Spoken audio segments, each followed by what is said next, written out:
Hi guys, so Brexiteers will point to supermarket shelves full, pretty much full in Great Britain and say, look, Project Fear was just Project Fear. It was all scaremongering. Now, if you look at Northern Ireland, well, Northern Ireland is a different situation, but let's focus on Great Britain at the moment. Now, supermarket shelves are pretty much full. There isn't any real disruption. So what's the problem? The problem is that there is a reason for that. The reason being that there is basically freedom of movement for trucks to come in from the EU. So lorries are coming from the EU into the UK and they're being waved through. Checks are not being carried out to any great extent, and customs are not being collected. That means that, well, there's a consequence. Now, I said before on the channel and on streams that if the government are not carrying out checks, this is going to be a boom for the black market, for smuggling. But also the other consequence is that the government are going to lose money. It's very important to collect these customs because they are revenue for the state. Basically, what the government are doing is they're allowing these customs to go uncollected. Now, it's important to listen to what happens in select committees because politicians tend to lie in Parliament and they're not held to account, or they're able to avoid questions completely. But in a select committee, they're not able to do that as easily. So I want to show you this interview in a select committee about how this procedure, this policy of prioritizing flow, so the flow of trucks into the country over the revenue, is going to have a detrimental effect on the economy. In the past, when your predecessor, John Thompson, has said to us that there was a choice between revenue, security and flow. So I wonder what you're prioritising now. Yes, so the government did make it clear that when it came to goods movements into the UK, it would prioritise flow over revenue protection, and that. So they're prioritising flow over revenue protection. So it's about getting the trucks in, not actually about collecting the customs on them. That is reflected in the procedures that we have put in place. That does mean that we are running some compliance risks as a result of that. We have taken some steps to mitigate those risks. So, for example, high-risk traders do not have access to the staged import controls that we've introduced. Also, those staged import controls do not apply to controlled goods such as excise goods. Nevertheless, we do expect that there will be some increased non-compliance, particularly in the first financial year, as a result of the easements that we have introduced.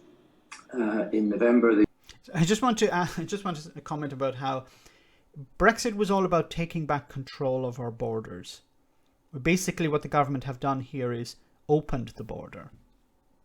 The Office of Budget Responsibility published its forecast of what those would be. So, for example, they forecast that customs duty would be about £200 million lower in 21-22.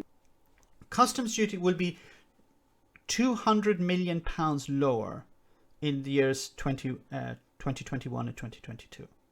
200 million. The government are saying, you know, it's very expensive to fund money for poor children. We have to consider the costs. We have to consider the fact that, you know, it costs a lot of money to feed poor children. But at the same time, we're deciding to allow £200 million to go uncollected. As a result of non-compliance. And they also forecast an increase in the VAT gap of about £600 million in the first year, decreasing after that. So 200 million for the customs and 600 million for the VAT gap. So the amount of money that's lost, that's not collected in VAT. So 800 million in total is lost because of this policy of just allowing trucks to come in. Now, why are they doing that? You probably wonder, well, why would they do that? Why would they allow all this money to be lost? Because they don't have the proper infrastructure in place. They don't have enough staff to check all of this, to process all of this. there would be tailbacks, there would be chaos in the country because there would be shortages. Remember, the Brexiteers said, look, there are no shortages at the moment because there are no restrictions. The normal way the trade should take place between the EU and a third country is not taking place at the moment. The government are basically taking a hit. Now, of course, as I said before, the government may take the hit. Boris Johnson and his Tories may decide we can take that £800 million hit. But somebody else is going to suffer the consequences of that.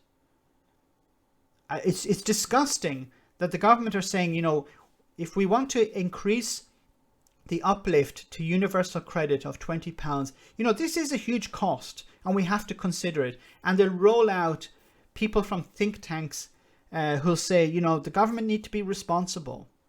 You know, giving poor people money like this, it's not very responsible. While this is responsible, throwing away almost £1 billion because of Brexit. This is all because of Brexit. The government were continually saying, we're prepared for Brexit. We have everything in place. We're ready to go. Businesses need to get ready.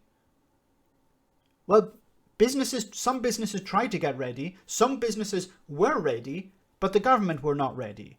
The systems were not ready. And this is just another example of how the government has not been ready for Brexit. They had years to prepare, but they didn't prepare because they're incompetent. They continue, because you have to think of it in this way. If the government prepared for Brexit, it would be a demonstration that Brexit is going to be a disaster. Because, you know, you would start to see buildings coming up, you would see customs officers hired, and then the public, the opposition would ask, why are you spending all this money on Brexit preparation? Isn't Brexit going to be a huge success? Why are we spending all this money?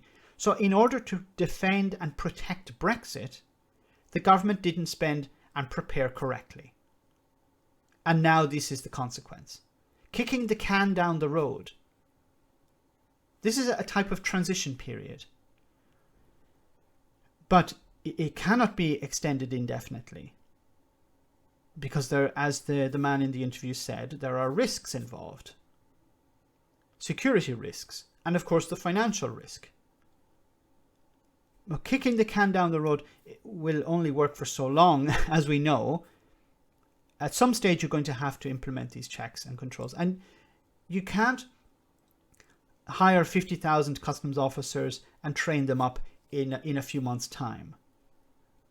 There aren't the resources to train them. There aren't, I don't even know if there are the facilities to house these people, to have these people working.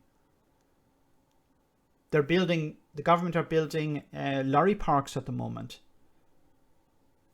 You know, they could have done this years ago, but they didn't want to, because this would have demonstrated, you know, people would have been saying, why are you building lorry parks? I thought everything was going to be as before. Once again, this is about defending Brexit. The Tories have invested so much political capital in Brexit that they're afraid for it to lose, to fail. It has failed. It has been clearly demonstrated that Brexit is a disaster, but they're still trying to defend it. Let me know in the comment section, guys, what you think. As always, your comments are greatly appreciated. Thanks a lot. I want to say a big thank you to all of my patrons. You ensure that this channel continues to exist. I'm eternally grateful for all of your support. If you join Patreon, you will receive instant access to our Discord server, where we have both audio and video chats. You can chat with me and other patrons, where we discuss important and non-important issues. Becoming a patron per month costs about the same as a large coffee, so why not check it out?